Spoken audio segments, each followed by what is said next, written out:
Hey everyone, welcome to Logan's Mosh Pit. Glad to have you here. Today we're going to do another episode of the Setlist Snubs series, the place where I pick a handful of songs from different bands that don't get played live very much. However, I'm going to give you some reasons why I feel like those underrated songs actually deserve to get played live more often than they do.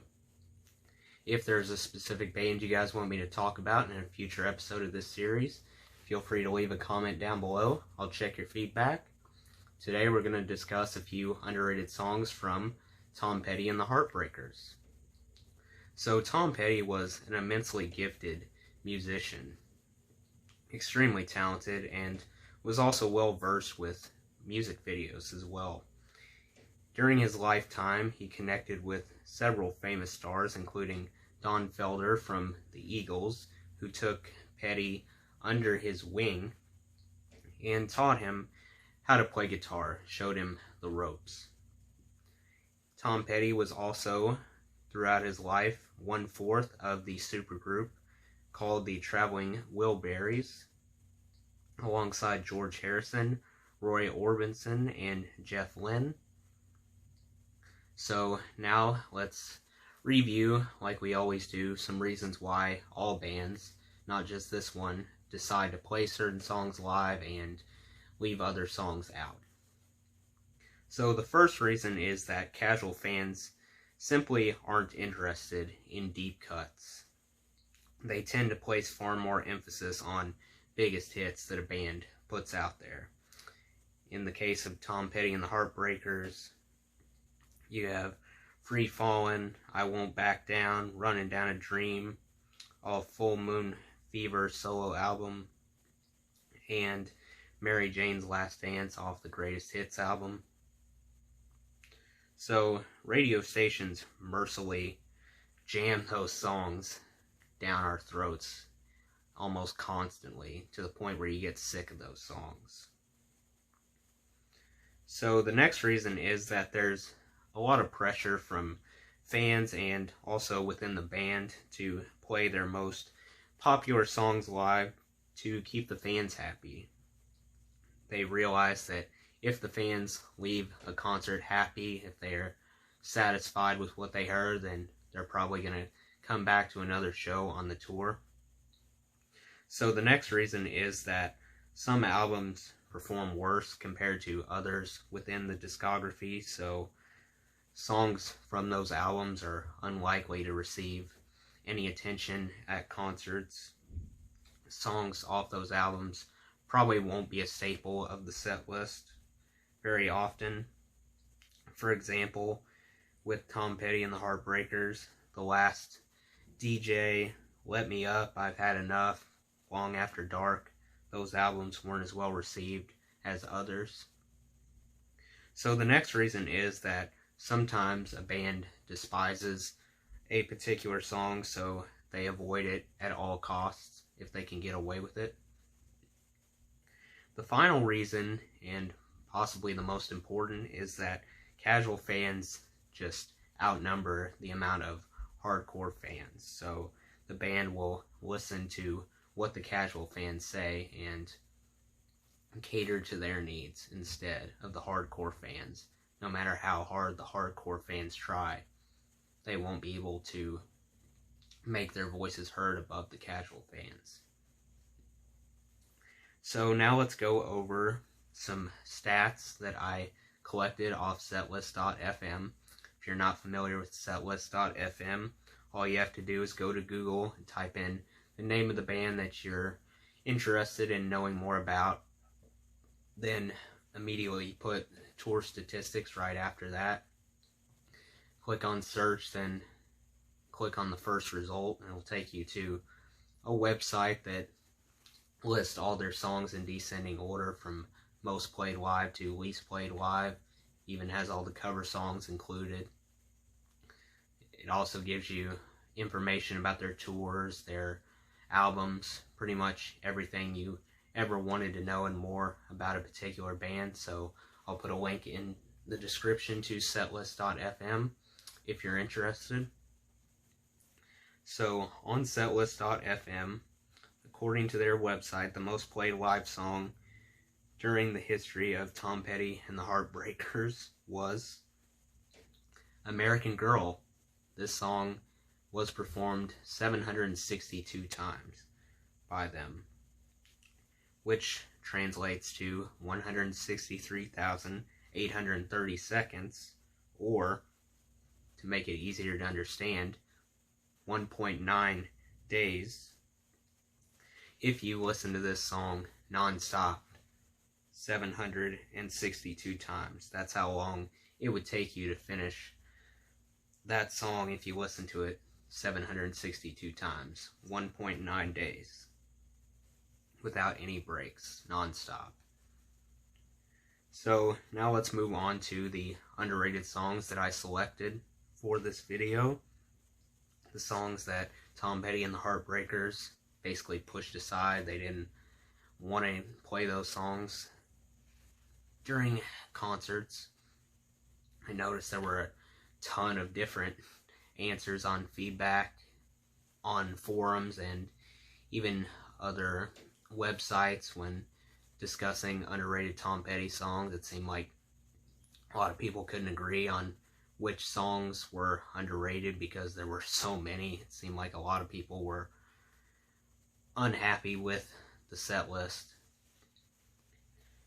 So I think I picked 5 songs from a variety of different Tom Petty and the Heartbreaker albums. I think they all go toe-to-toe with some of the biggest hits that we went over earlier. So I'll put a link in the description to all those songs. I tried to give each album a chance. I didn't want to pick a bunch of songs off the same album. That wouldn't be fair. So let's get started with the list. I arranged them in descending order from the most played live song, which still isn't very much, to the least played live song. Why don't we start off with Fooled Again, I Don't Like It, off the Tom Petty and the Heartbreakers first album. This song has been performed live 71 times. Not much. This was, of course, the early days of the band, so it brings more youthful energy and excitement, rough around the edges, I guess you could say. I noticed there wasn't quite as much weariness or fatigue versus later Tom Petty songs. That was something I always noticed when I listened to later Tom Petty songs, like from the late 80s and early 90s. Always sounded like he was just going through the motions. He was kind of tired while he was singing. I don't know if that's just me or not. So anyway, the lyrics of this song, Fooled Again, seem really rebellious. It already showcases the potential this band would eventually reach during their peak. This song gives you some charismatic vocals along with admirable guitar performance and drums, of course. Makes a favorable first impression on listeners. This song basically started the whole trend for Tom Petty of delivering consistent songs and albums. I think that's one of the main reasons why Tom Petty had so many fans while he was alive, because he constantly tried to outdo himself. I mean, his albums were nothing if not consistent. They delivered greatness every time. There were a few albums that weren't quite as impressive as the others, but they still tried really hard to give you something that you would enjoy listening to. So the next song that we're going to discuss is called Spike. I hear this song is popular at parties, off the Southern Accents album. This song has been played live just 61 times. So in this song, Petty adopts a sort of deeper tone while sprinkling some Southern twang into the lyrics, mixing it up with the lyrics. Top-notch songwriting and storytelling on display here. Tom Petty does some very, very consistent acting on this track. Almost seems like he's playing a role, playing a part in a stage production. So, on Spike, I sense kind of a time travel theme going on here. Basically, feels similar to the Wild West, like the characters in the song are in the midst of a showdown or something like that. Something along those lines. I think the humorous lyrics alone are enough for me to comfortably recommend this song to you if you haven't heard it before. So the next song would probably be my favorite out of this group of songs. Not by much, though. It edges out the others. This song is called Straight Into Darkness off the Long After Dark album. This song has been played live 46 times. Yet another showstopper of a song. The guitar sounds pretty flamboyant overall. An extremely relatable track to listen to. Transports the listener back to a period of their life where they went through some difficult circumstances. A place where you believed that things would never get better. Things could only get worse from there. Again, I gotta point out how advanced the songwriting truly was on this track, and I love how even with such a hopeless and melancholy mood that the song conveys, Tom Petty still makes it inspirational, at least partly, when he sings lines like, "The weak one falls, the strong carry on." He sneaks that line in there at the end, so not a completely miserable type of song. So the next song is It'll All Work Out off the Let Me Up, I've Had Enough album. This track has been performed live 45 times. Almost on par with Straight Into Darkness. Sits right behind it. So hardcore fans won't get enough of this song. Super tender type of song. It might even cause you to cry. It'll bring tears to your eyes. Just so emotional. So moving. Comes in handy when you're searching for some extra motivation. You feel like you don't have enough to get through the day. Maybe you should stop and listen to this song. It only takes a few minutes. It'll lift your spirits. I bet many Tom Petty fans would credit this song as a lifesaver, something that pulled them back to their feet when they hit rock bottom. This song probably would have been a solid way to end the set list. So the last song that we're going to talk about today is called Don't Fade on Me off the Wildflowers album. This song has only been played live a measly 4 times. Pretty much goes hand in hand with the previous track. They both contain a similar type of message. Continues the inspirational pattern set by the previous track that we just discussed. Just so sincere and reassuring when you listen to it.